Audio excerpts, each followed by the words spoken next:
시장에서 도를 쉬어야 계신 우리 구독자분들 반갑습니다. 용천도사입니다. 현재 보고 계신 종목은 한국 화장품 제조. 이 종목 같은 경우에는 지난 5월달부터 최근 6월달 시장까지 국내 증시 테마주 장세를 주도했던 화장품 관련 대장주 중 하나입니다. 그리고 실제로 오늘 화장품 관련 대장주로 해석될 수 있는 한국 화장품 제조 같은 경우에는 다시 한번 신고가를 수렴하는 데 성공했지만 그럼에도 불구하고 최근 테마주 열풍으로 강세를 보였던 화장품 관련주 대부분 앞으로는 조정이 불가피할 수밖에 없다는 점 이번 영상을 통해서 알려드릴 테니까 최근 테마주 열풍에 심취하셨던 분들은 앞으로 어떤 업종, 어떤 종목들을 준비해야 할지 7월달 전략을 다시 한번 고민할 수 있는 그런 영상이 되셨으면 좋겠습니다. 바로 보겠습니다. 우선 말씀드렸던 것처럼 최근 테마주 장세에서 강세를 보였던 화장품 관련주 대부분이 조정을 받고 있는 모습을 확인할 수가 있습니다. 특히 실리콘2 같은 경우에는 굉장히 강력한 대세 상승이 나왔던 종목 중 하나죠. 물론 저점에서 고점까지 약 5배 이상 상승이 나왔던 종목이기 때문에 이 정도 조정은 웃으면서 넘어갈 수 있는 수준이기도 해요. 하지만 화장품 관련주 안에서도 실리콘2처럼 견조하게 하방 경직을 잡고 재차 상승을 노려볼 수 있는 종목들이 있는 반면 이번 상승을 다시는 회복하지 못하는 종목들도 있을 겁니다. 그리고 화장품 관련주뿐만이 아니라 전력설비 관련주까지도 조정을 받고 있는 모습을 확인할 수가 있습니다. 그리고 화장품, 전력설비, 나아가서 농식품 관련주들은 어떤 특징이 있느냐? 수출 호조에 대한 기대감을 통해서 지난 5월부터 최근까지 급등락이 반복된 테마주, 그리고 이 개인 투자자분들 대부분이 테마주 광풍에 동참할 수 있는 강력한 상승이 나왔던 테마 중 하나죠. 그러면 이 테마들이 왜 조정을 받냐? 우선 6월달 수출입 동향이 나왔습니다. 그리고 이 무역흑자가 6년 만에 최대치를 달성하는 과정에서 사실상 수출 호조를 견인한 건 여전히 반도체로 확인이 되고 있고요. 6월달 수출입 동향이 발표가 되었고 이제 7월 1일은 하반기로 접어드는 시점입니다. 그리고 7월 1일로부터 45일 이내에 종목들은 어떤 움직임을 보여줘야 되냐? 바로 2분기 실적을 발표해야 됩니다. 실제로 보시는 것처럼 7월달 가장 큰 증시 일정 중 하나가 삼성전자의 2분기 잠정 실적 발표죠. 그리고 삼성전자의 잠정 실적 발표를 시작으로 대부분의 대형주들이 실적 발표를 시작하고 중소형주들도 8월달까지 모두 실적을 발표해야 됩니다. 그러면 이 실적 발표가 왜 테마주 장세의 종료를 의미하느냐? 자, 우선 테마주 장세에서 강한 흐름을 보였던 대부분의 종목들이 실적이 증가할 수 있는 기대감, 수출 호조에 대한 막연한 기대감으로 테마주 열풍이 시작되면서 실질적으로 실적이 증가할 수 있는 종목 이외에도 이 테마에 소속된 종목들은 대부분 급등이 동반이 됐어요. 그리고 실적 호조 기대감으로 인해서 급등이 동반되었던 대부분의 종목들이 2천억 미만의 시가총액을 보유하고 있는 종목들이죠. 급등이 용이한 종목들 위주로 올랐다는 겁니다. 하지만 실질적으로 실적이 개선될 수 있는 종목들은 HD, 현대, 일렉트릭과 같이 대형주들의 실적이 개선되면서 수출 동향 호조를 이끌어갈 수 있었던 건데 실질적인 상승률은 중소형주에 집중이 되었기 때문에 2분기 실적 발표 직후 그 정도 상승을 납득시켜줄 수 있는 실적이 뒷받침되는 게 아니라면 거품이 빠질 수밖에 없다는 거죠. 그리고 2분기 실적 발표 이후 다시 한번 순환매가 재개될 수 있는 업종은 여전히 반도체가 유력한 상황에서 화장품, 전력설비, 농식품 관련주들의 경우 단기적인 수출 호조에 따른 기대감은 형성될 수 있을지언정 지금과 같은 대세 상승을 납득시킬 수 있는 실적 발표는 특정 종목을 제외하고선 어렵다, 이렇게 생각하시면 되겠습니다. 그러면 투자자들은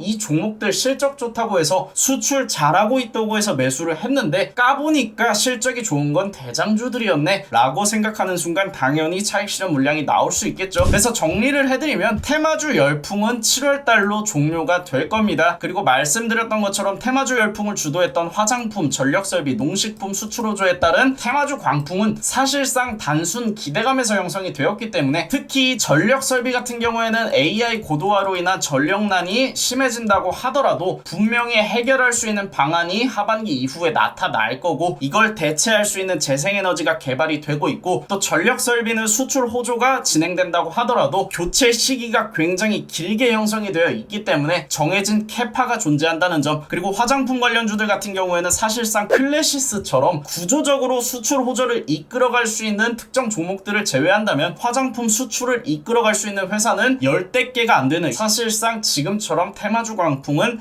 다시 보기 어려울 수 있다. 그러므로 2분기 실적 시즌을 끝으로 엔딩 국면에 접어들 수 있다는 점을 여러분들이 참고를 하셔서 보유 중인 분들은 슬슬 수익 실현 들어가셔야 하고, 신규 진입을 망설이는 분들은 조금 더 시장을 지켜봐야 하는 시점이 되었다라고 말씀을 드릴 수 있을 것 같습니다. 그래서 수출 호조를 견인한 특정 종목들 같은 경우에는 옥석 가리기가 들어갈 거다. 화장품은 의료기기인 클래시스, 전력설비는 HD 현대일렉트릭, 농식품은 삼양식품처럼 대장주를 남겨놓고 대부분 옥석 가리기가 진행될 거다라고 생각을 하시면 되고요. 이 6월 수출량을 견인한 반도체 그리고 삼성전자의 2분기 잠정 실적이 임박했다는 것도 변수가 될 수가 있습니다. 삼성전자의 2분기 실적이 엔비디아의 HBM 납품이 초읽기 단계에 접어든 현 시점에서 D램과 낸드의 수출 호조로 인한, 그리고 갤럭시 판매 호조로 인한 2분기 실적이 잘 나오게 되는 경우 반도체 업종 순환매가 당겨질 수 있고, 그러면 유동성은 다시 한번 반도체 업종에 집중될 수 있기 때문에 테마주의 상승은 더욱 더뎌질 수밖에 없다. 그리고 마지막으로 주목해야 되는 점, 현재 코스피 지수 같은 경우에는 2800포인트를 수렴을 했고 코스닥 지수 또한 반등을 시작했죠. 근데 이 반등의 주역이 바로 바이오라는 점, 실제로 보시는 것처럼 코스닥 바이오 종목인 펩트론 같은 경우에는 비만 치료제 테마로 다시 한번 부각이 되면서 연일 신고가 랠리를 써가고 있고, 삼천당제약 같은 경우에는 시가총액 상위 종목임에도 불구하고 현재 소폭 반등과 함께 다시 한번 지수 반등을 이끌어가고 있는 모습을 확인할 수가 있습니다. 코스피 시장 또한 한미약품과 삼성바이오로직스 시가총액 상위 대형주들이죠. 코스피 대표 종목이 대부분 쉬어가는 과정에서 코스피 2800포인트를 수렴시킨 주역이 예상외로 바이오가 되고 있다는 점은 시장에서 변수로 작용하기 충분합니다. 그래서 이 바이오 테마 안에서 업종 내 순환매가 형성이 되는지 또한 다시 한번 우리가 주목할 필요가 있겠고, 특히 이 삼천당제약이나 펩트론처럼 비만 치료제 관련 모멘텀은 하반기까지 노보노디스크 그리고 일라이릴리가 주도하고 있는 모멘텀이 유효하고, 현재 관련주들의 주가 또한 건재한 상황이기 때문에 충분히 화장품, 전력설비, 농식품을 대체할 수 있는 새로운 투자처로 부각될 수 있다는 점까지 여러분들이 기억하시면 되겠고요. 정확한 시장 방향성은 7월 첫 나스닥이 개장된 이후 내일 오전장부터 확인할 수가 있을 겁니다. 그래서 7월달 실적 시즌을 앞두고 보다 전략적으로 대응하실 분들은 저희 라이브 방송 들어오셔서 제가 실시간으로 확인해드리는 인사이트 참고하시면 되고요. 저희 라이브 방송 같은 경우에는 매일 오전 8시 50분부터 진행해서 10시까지 진행이 되고 있습니다. 구독, 알람 설정 눌러두신 분들은 모두 참여하실 수 있고, 저희 라이브 방송 들어오시면은 인사이트 뿐만이 아니라 매월 승률 90% 이상을 유지하고 있는 단기 매매 또한 함께하고 있으니까 실질적으로 수익을 낼 수 있는 종목들 함께하실 분들은 저희 라이브 방송까지 참여하시면 되겠습니다. 오늘 영상 여기서 마무리하고 테마주 장세는 이제 곧 종료가 될 거니까 꼭 이 점 유의하시고 다음 영상에서 더 알찬 내용으로 찾아뵙도록 하겠습니다. 다음 영상에서 만나요.